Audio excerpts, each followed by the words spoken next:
everyone. Welcome back to another episode of the Female Empowered Podcast. I am your host, Krista Gurka. And if you're listening to this in real time, Happy New Year. It is January 2026, which is crazy. And I am so excited to kick off this. I think this is the fourth season, maybe the fifth season of Female Empowered with one amazing human, Ashley Brock, with the Paid Ads Academy, Win with Paid Ads, Ads with Ashley. She's had a couple different business names, but she is amazing. And I'm so grateful for you taking the time. I know how busy you are, and I'm so grateful for you taking the time to come chat with me and my audience today. So welcome, Ashley, to the podcast. Thank you. I'm so excited.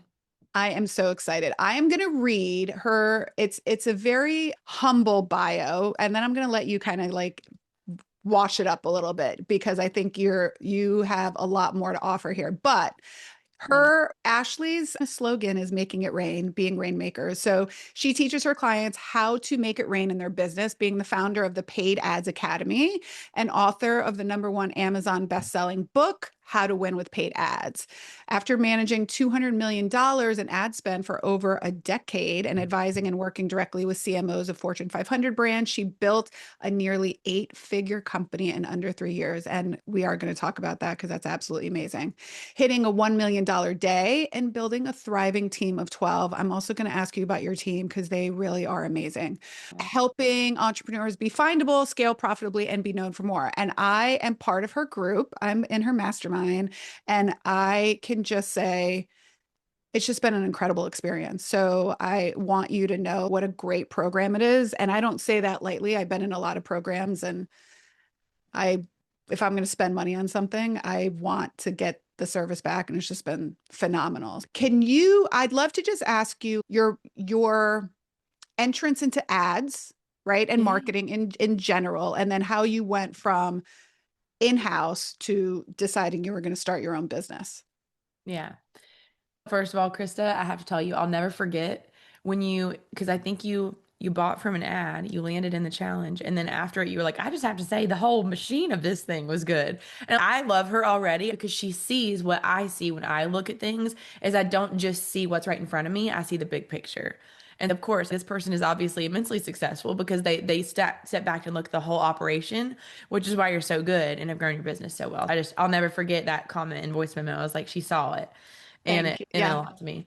Yeah. And it does mean a lot. I will say that touch point, and I know what goes into making that happen. It doesn't just happen. There's like, No, it doesn't. yes, it doesn't just happen. Again, if this is what she's doing behind the scenes, what she does front facing must just be that much more incredible. So awesome. That was the goal. That is the goal. And I know that, and say this all the time. I know we're not perfect, but we do choose to be the best on purpose and for a purpose. And it's for, just like you, for more people to find you.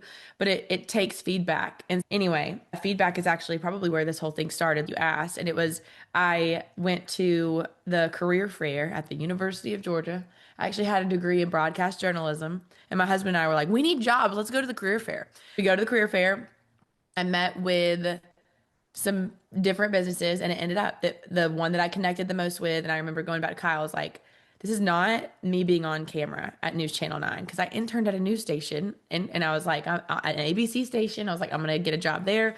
And I was like, I just met with this person and she was so great, and it's advertising, but she likes me.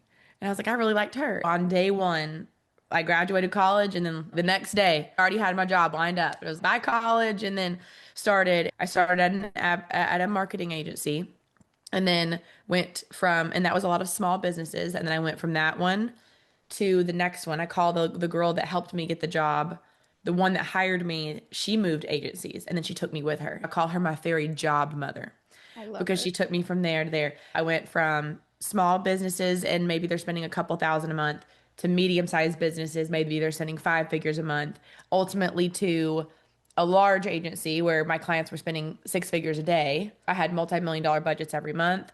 And I think what I loved the most out of getting from there to there was doing ads on all the different platforms. I love the strategy of when do you do Google versus when do you do Meta versus when do you do TikTok. I guess to wrap it all up, I ascended, loved it so much, got to work with these huge companies. But before and after work, I was teaching at a place called General Assembly and I was teaching ads. I was going to, and then I had people that found me there and they were like, "Can you teach me private?" Then I'm teaching people privately ads before work, going to work, and then driving after work to go teach ads. And that was a whole 10-year thing. That ultimately I got to a time where I was pregnant with my second, and I'm working probably 60, 70 hours a week.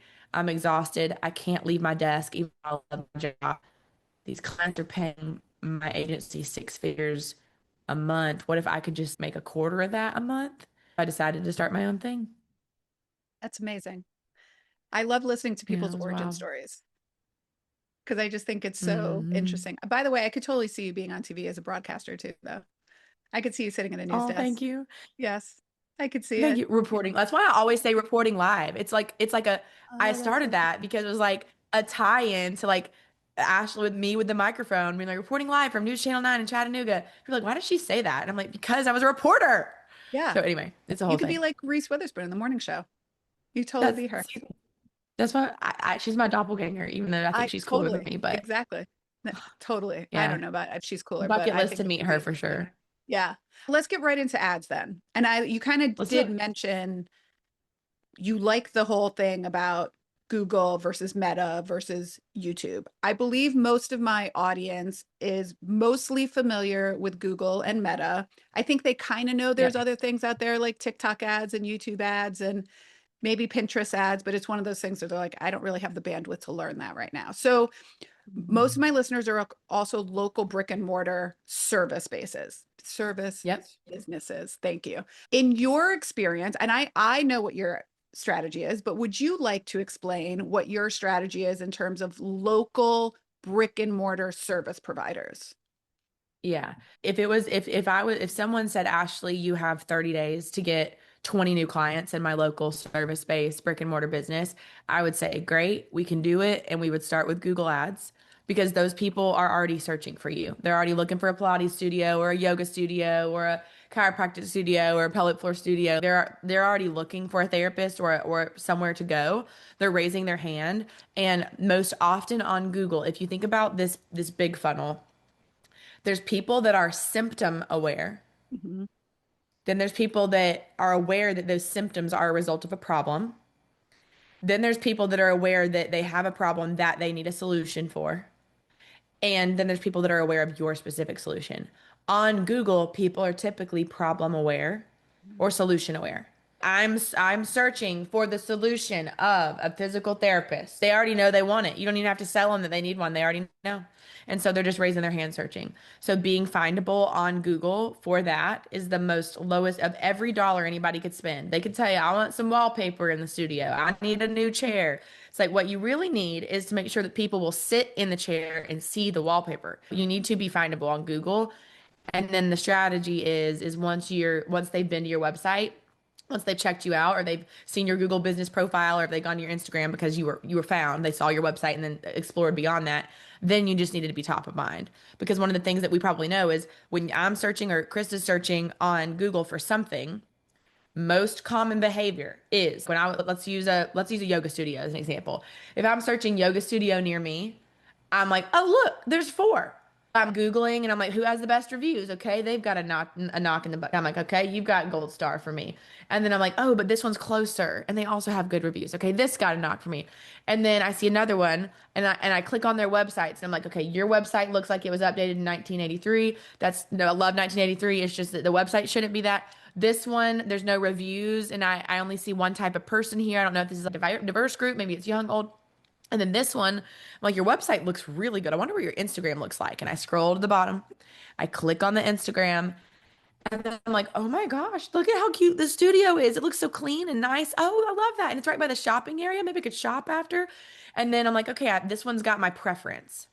But then what happens is studio number one can't stop getting back in front of me.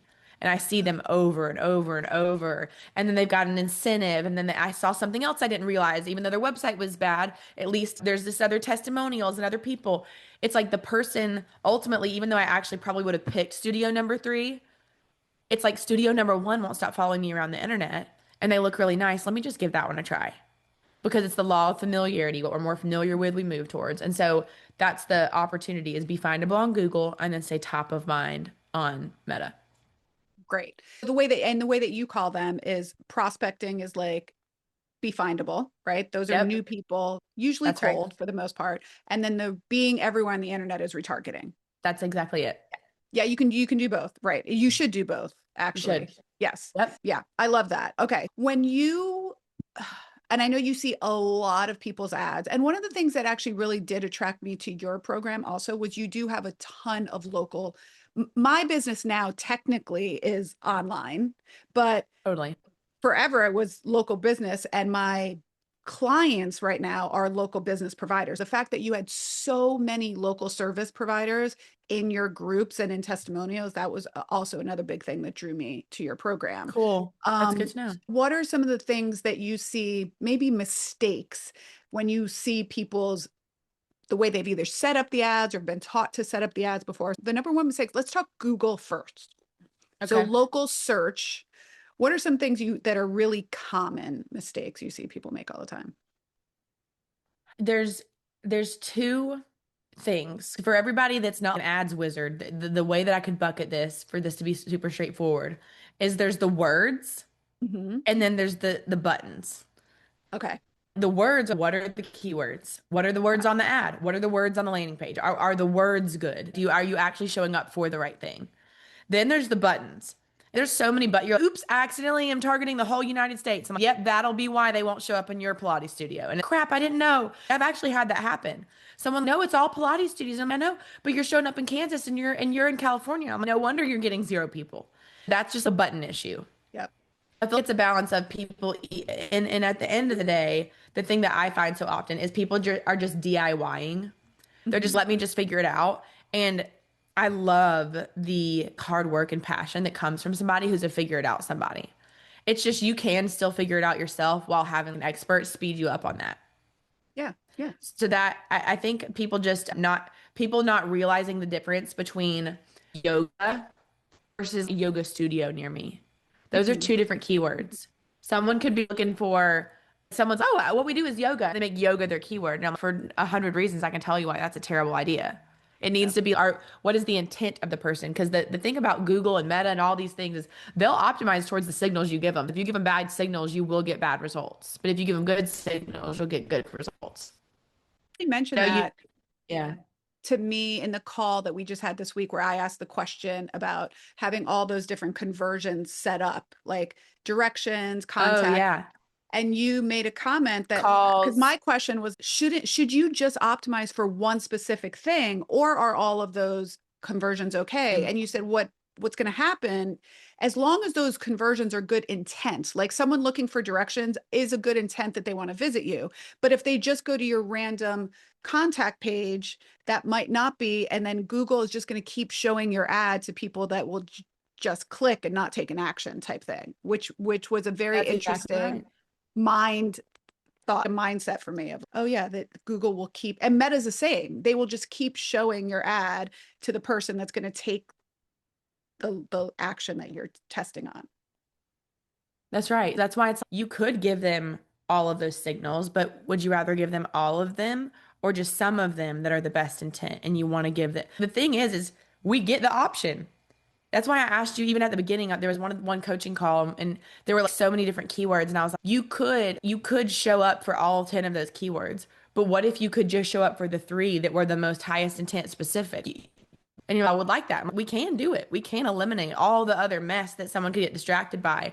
And even yesterday, my COO was here and we had a VIP day and she got a 8-figure lead from her Google ad while we were sitting here. So this has been a fruitful day. Great day. And I'm like, Great day. she's so happy. And it's yes, because she has 5 keywords. She has narrowed it down to spending thousands and thousands of dollars a month on just 5 because those are the 5 that work. And it's just if they're searching that, they're searching for me, that's it. And it just takes time to get to what do you want to pay for. Not everybody's going to have 5 keywords, but sometimes you can, Yep. depending on your budget. Yeah, I think Yeah. that was really great. The other thing, one of the things that I've learned from your program is how to look at the metrics from a different eye Mhm. perspective, really understand them.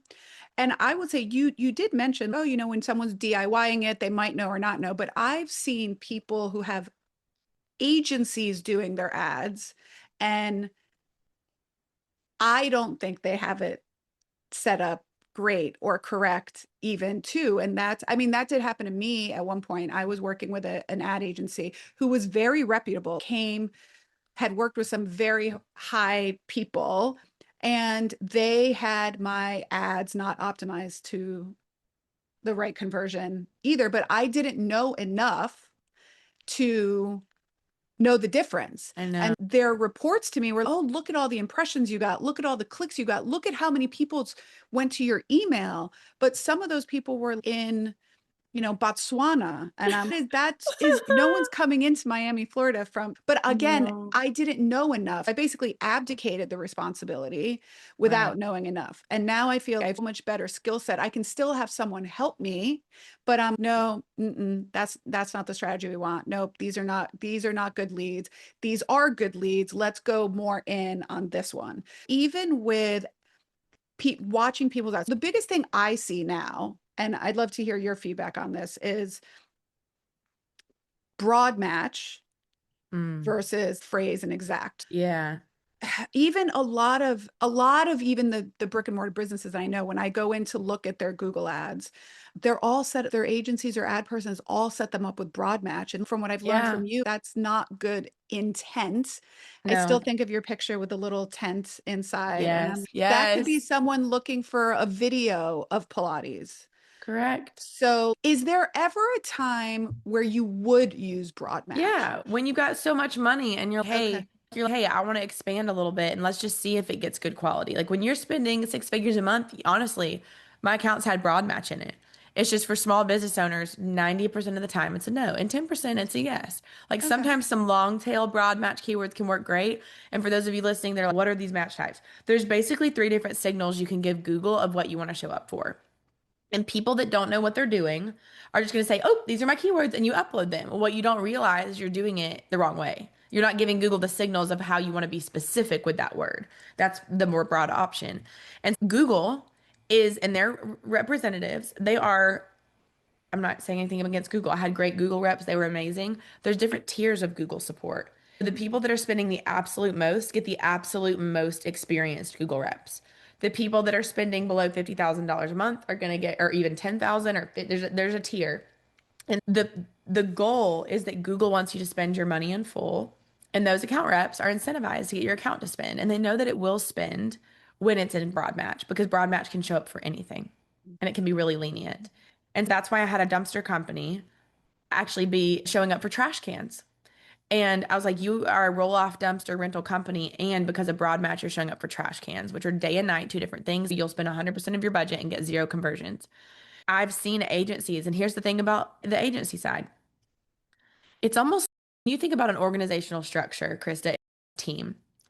Have you ever seen a company where it's a bunch of new entry-level people? Mhm. And you're like, they're great, they're hardworking, it's amazing, it's grown, and there's actually nobody who's been here years ago to Mhm. have information.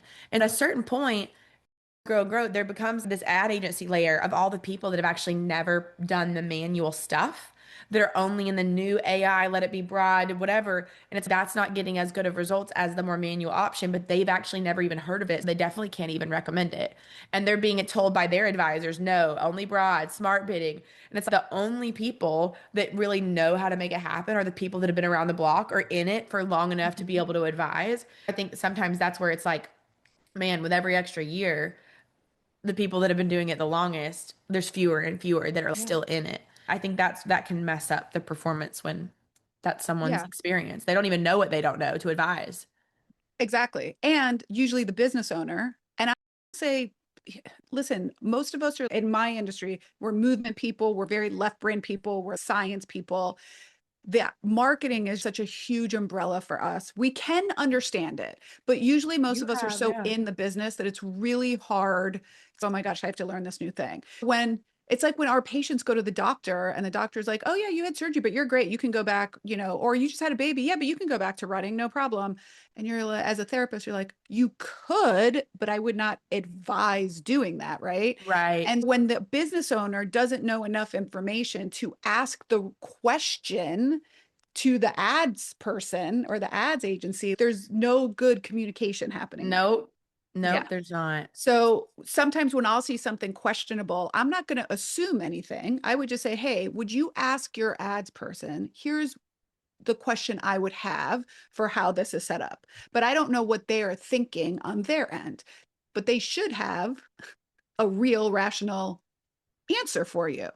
Yeah, As that to makes why complete they sense. chose this reason and should show you the money, so to speak, Yep. right? I think the point you made about smart bidding versus manual bidding is great. Can we talk a little bit about that? And if you want to explain the difference between manual, so that our listeners might understand the manual cost per Yep. click versus smart bidding, which is what I think a lot of people in Google are pushing people Oh towards yeah, now. it's Yeah. broad match and smart bidding. Yeah. Yeah. That's it. Yeah. And there's two ways you can pay. Bidding is just how do you pay?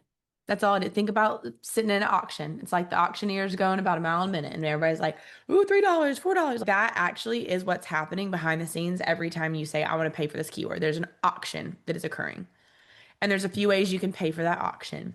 You can say, let Google decide how much you should pay. Let them automate it.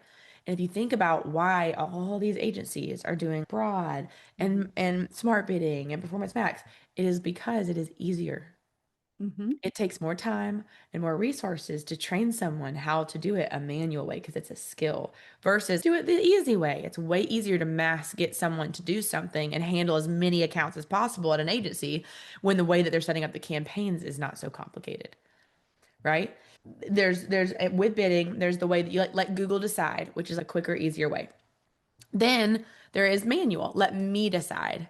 And what Google is trying to say is you don't have time for that. Let us decide. We'll figure it out. It'll be great. And honestly, I have many accounts that graduate from manual to Right. smart. But what I found is manual is where you're saying, I want to pay this amount no matter what ish. Whereas Google could say, hey, you want to pay $3 a bid or $30? Who knows? And you're like, dang, I can't afford to pay $50 a click if my what I'm selling is 30. You know what I mean? Mhm. So there's those two different ways to pay. And smart bidding works well when there is data and specifically conversions. People that have Mhm. signed up for your class, called you, whatever. And if you don't have any conversions and you're trying to do smart bidding, it can't be smart and bid without data on a conversion. And so oftentimes, unless you start with manual to get it to figure it out, sometimes it struggles to be able to actually perform with smart bidding. Right. That's my I think it's great. my experience. Yeah. And it's even, you're right, because even when you're trying to change it from smart bidding to manual bidding, it says, we do not recommend. But yeah, We it's do in big not blue letters. recommend. You It's have to scaring like, you. yeah, exactly. You're right. You're not saying never use smart bidding. You're just saying without No, data, Google can't get you to the right smart bidding. So most of the time. And there are times where I've had someone turn on smart bidding and it worked, and we're like, leave it. Great, good leave it for you. alone. Yeah. Congratulations. It's just that is not the majority. I don't teach that. I teach what works most often. Yeah, great. Yeah, And you have metrics on that. that's So right. if you were looking at someone's, again, local brick and mortar business, what are the maybe 2 to 3 metrics when you pull up your Google ad campaigns, right? What are the 2 to 3 things your eyes specifically are going to right away? Lead and cost per lead. Lead and cost per lead. That's Okay. it. Yeah. If there are leads coming into that account, that's all I care about. If there's not, and it's at zero because they literally haven't gotten a single lead yet, then I'm just going to look at are they the right people and are they engaging with the ad? I'm looking Okay. at click-through rate. If the click-through rate is terrible and they're obviously confused because if someone's searching Pilates studio and someone says we're Pilates studio Atlanta and someone's ad says we're a Pilates studio in Atlanta, if at least 5 to 10% of people are not clicking on the ad, something is wrong. It's either Okay. not the right people. The keywords are off. Something's going on because if they're searching and what you say is what they were searching for, it's going to be relevant and they're going to click. Yeah. And so Less than would you 5%. say what's the click-through rate you like to see in Google? 5 to 10% or more. High. Less than 5%. I mean, there are totally times when it's 2 or 3%, depending on the industry. But for a local service-based business specifically, I really like 5 at Yeah. minimum. Okay, great. Yeah. Can we transition a little bit to you and your business? Because I think just Yes. being a female business owner, that's what my listeners are. Let's talk a little bit about, I mean, it has been a whirlwind for you these last 2 to 3 years. Can you give us a little bit from 2023 to 2025, what your business has grown to? Yeah. Let's see. I left my job in December of 2022. Yeah. December of 2022. And I'd already been building it behind the scenes. There was some stuff going on already. But I left in December of 2022. And then in May of 2023, I was getting pretty darn pregnant. I think I was about 8 months pregnant. And I decided to invest in a program that was $4,000. It was actually $39.97, and I told my husband because it had a three in front of it that it was only 3,000. It's so funny that I can't. I I literally use the lied. same, I use the same math, don't It's just worry. it's just husband math. Yeah.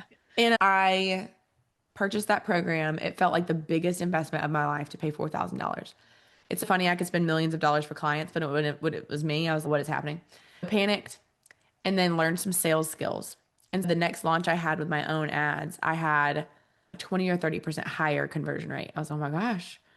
I did the same thing, but did it differently and just communicated differently, and it worked. I was like, wow, this is cool. I started applying that in my ads. Then in December of that year, 2023, I decided to invest $50,000 in a coaching program. I did not have the money for that. I told my husband that was a hilarious story. Y'all can get the full story another time on my podcast or something. But basically, I trapped him in the bathroom and was like, "Hey, I feel like God told me I should spend 50,000 today." He was like, "God called you?" Said what? And I'm like, "Yeah, I swear. I know that sounds crazy, but anyway." I did it.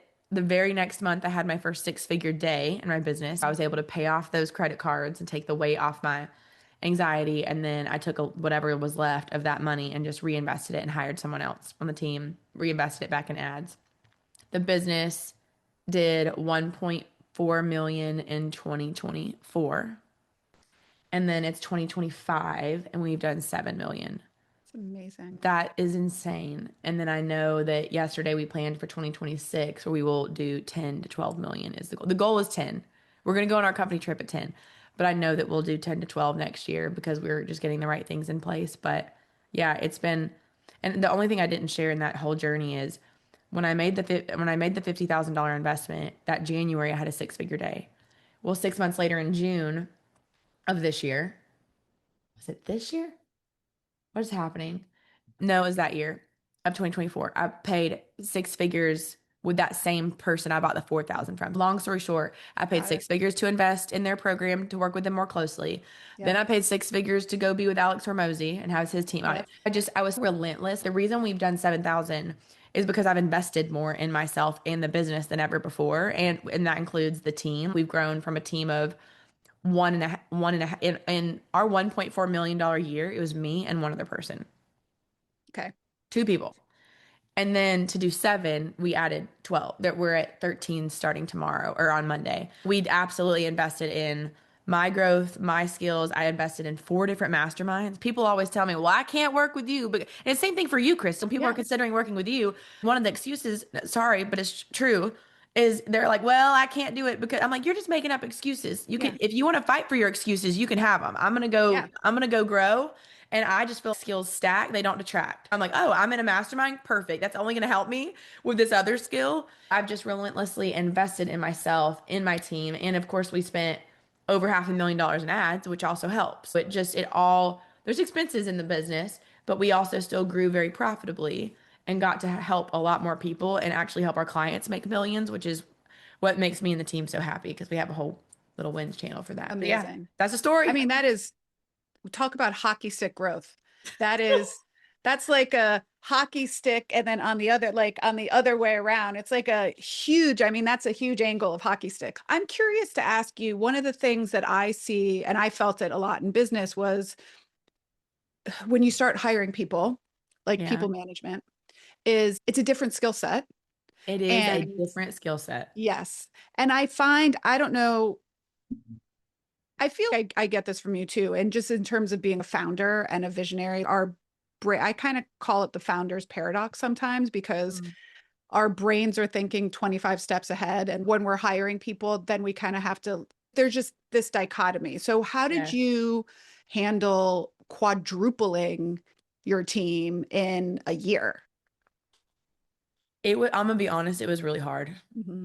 It was hard on me. It was hard on my employee number one, Laura Beth.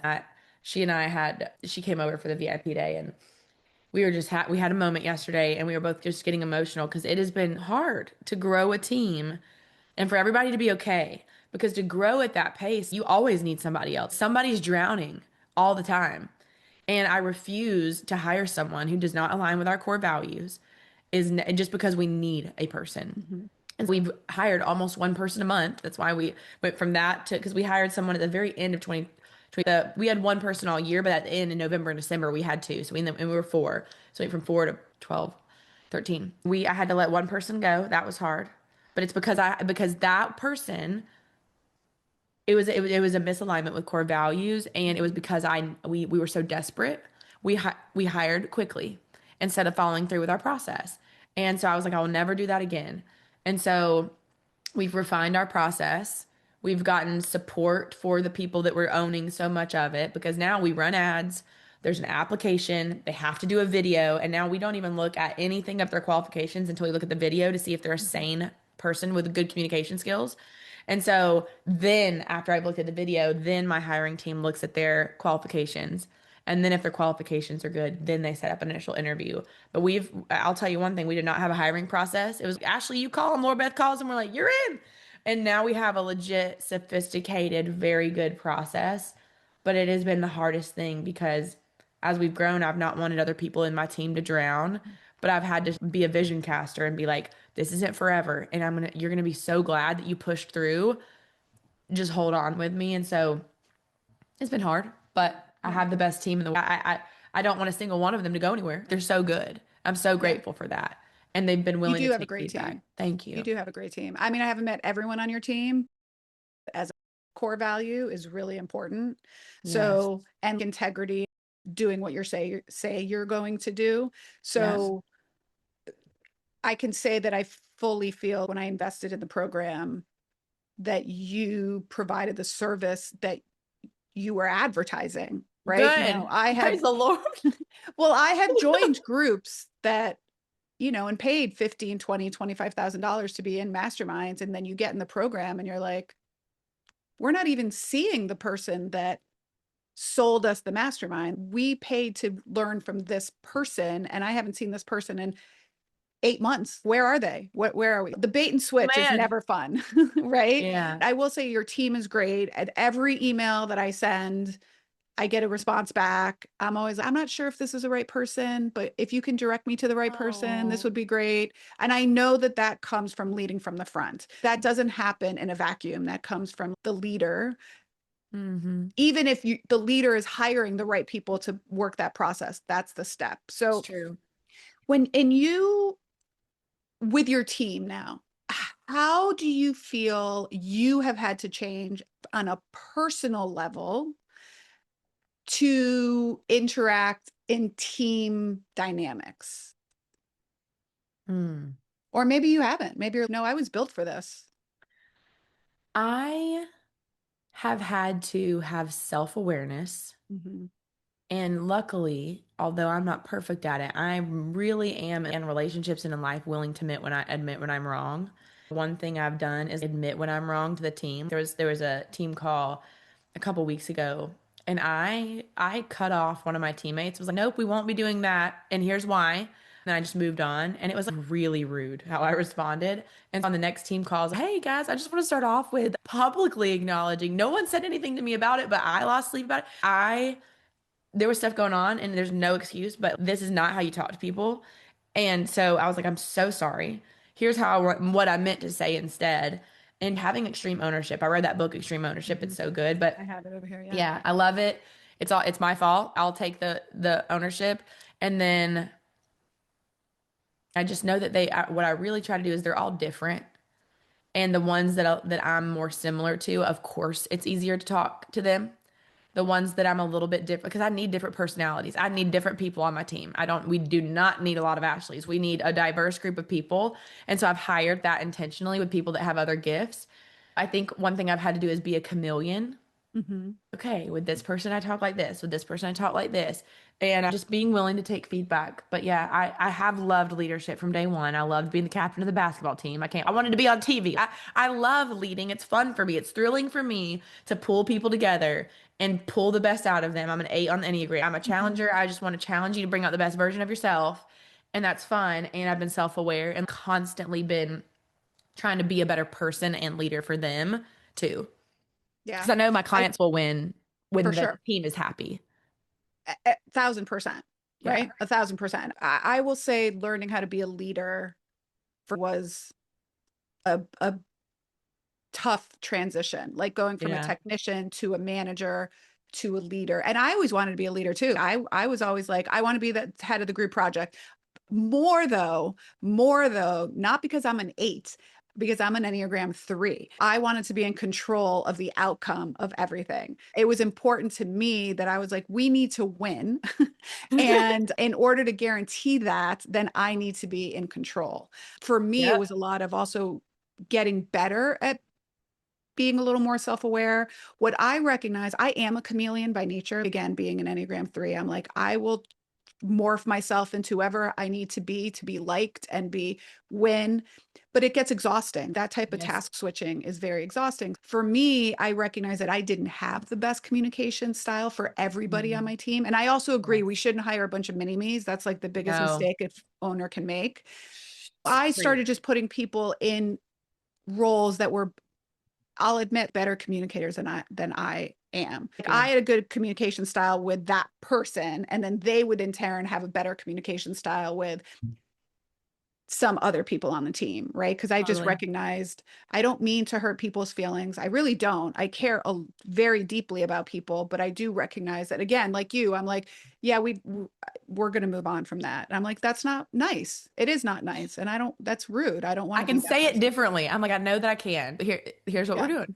Yeah, Yes. and we're going to move forward. But where do you see 2026? Well, we're in it at the time of this recording, we're still December of 2025, but at the airing, it's going to be 2026. What are some things that you're going to say as an owner and a woman and a human being no to in 2026? I'd love to hear what you're going to say no to in 2026. I will say no to things that are not an absolute heck yes. I'm like, I am going to say no to traveling to speak at things for Hmm. free Okay. because Good. I am so glad I spoke at things for free when I started. I Hmm. really am. And I recommend everybody does. Now, unless there's like a mutual exchange, I have to protect my time and Hmm. my like well-being. I am saying no to anything on Mondays and Fridays. I love it. I'm gonna use those, like I'm working those days. However, it's like on my time Hmm. and I'm taking care of me. I'm saying no to getting less than 7.5 hours of sleep. I'm just gonna say no to more things so that I can take care of myself, make it worth when I'm traveling. Because I mean, it's just it's the people pleaser in me that wants everybody to be happy and doesn't want to say no. But if Hmm. someone was like, "Hey, can you pack up and just fly over here for free?" I'm like, I can't do that anymore. Hmm. Hmm. Um, yeah, it's really just opportunities and my schedule. I said yes to things. There's a way that I truly believe that there's a way all of us can build this schedule that actually makes us happy. It's Agreed. just, do you have the the power to say no to an opportunity, to be like, I'm so sorry, I can't do that date, but I can only do this date. Can we make that work? And what's Yep. so funny is I was too hesitant to tell people, could we do this date instead? And 95% of the time, absolutely. And I'm like, my God, I was just too scared to even that could we do it like that? So I'm just saying no to things that could cause me physical harm and burnout or losing time with my family on the weekends because I just know that I can have better balance in 2026 than I did in 2025. Yes, I love Mhm. it. I love it. I believe all of us pay with time or money. And at the beginning of our career or journey or whatever, we usually have more time than money. So we're going to do all the things and we're going to say yes to all the things. I was just telling someone when I first opened Pilates in the Grove, they were like, do you want to teach at Lululemon? Yes. Would you teach a class at Athleta? Yes. Would you Yes. teach outside at the park? Yes. Would you come do this race? Absolutely. And now I have more money than time. And Right. so now I'm like, I would love to. I'm not going to be able to make that happen. I can refer you to somebody or here's my fee at this Yeah. point, right? And Yes. so I think it's okay. I do think as women sometimes, somebody gave me a book in college that said it was called When I Say No, I Feel Guilty. And that book has changed the trajectory of my life, just being able to say no to certain things. We should always also be good, kind people. And there are sometimes things we don't want to do, but it's the right thing to do, right? But in business, you only have the more you say no to allows the more opportunities that are heck yes to come in to your life and that you It can leaves take. space for it. It Yeah, does. for No, I sure. love that. Well, I'm excited to see what 2026 has in store. Let's tell people where they can find you.